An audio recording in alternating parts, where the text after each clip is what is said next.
ہر طرف lock down ہے، مسلم ممالک میں اور غیر مسلم ممالک میں بھی ہر جگہ کی یہ صورتحال ہے۔ اب ایسی صورت میں یہ سوال ذہن میں آتا ہے کہ ہم مسلمان عید کی نماز کیسے پڑھیں اور کہاں پڑھیں۔ عید کی نماز بڑی تاکیدی سنت ہے۔ نبی کریم صلی اللہ علیہ وسلم نے عید کی نماز کبھی نہ چھوڑی۔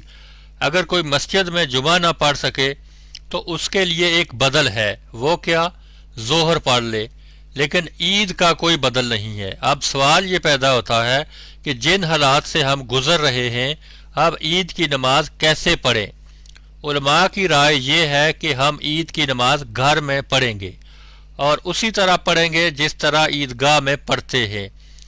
ہمارے بہت سے بھائیوں کو عید کی نماز کا طریقہ معلوم نہیں ہوگا، کیونکہ عید سال بھر میں ایک یا دو بار آتی ہے، اکثر لوگ بھول جاتے ہیں۔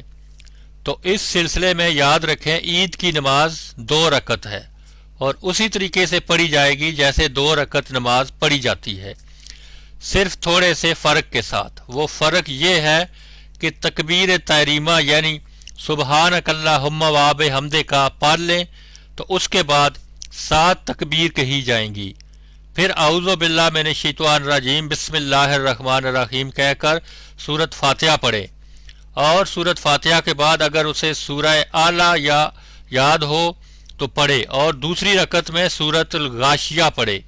یہ نہیں تو دوسری 2 صورتیں بھی نبی کریم صلی اللہ علیہ وسلم سے ثابت ہیں کہ آپ صلی اللہ علیہ وسلم عید کی نماز میں پہلی رکعت میں سورہ کاف اور دوسری رکعت میں سورہ قمر کی قرات کرتے تھے۔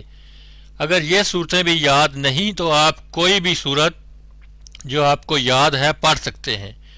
پھر رکوع اور سجدہ سے فارغ ہونے کے بعد کھڑے ہوں تو پھر 5 تکبیریں کہے، یعنی قرات سے پہلے 5 بار اللہ اکبر کہے، پھر بسم اللہ کہہ کر قرات کرے اور دوسری رکعت میں جیسا کہ کہا سورہ غاشیہ یا سورہ قمر یا کوئی سی بھی صورت پڑھے۔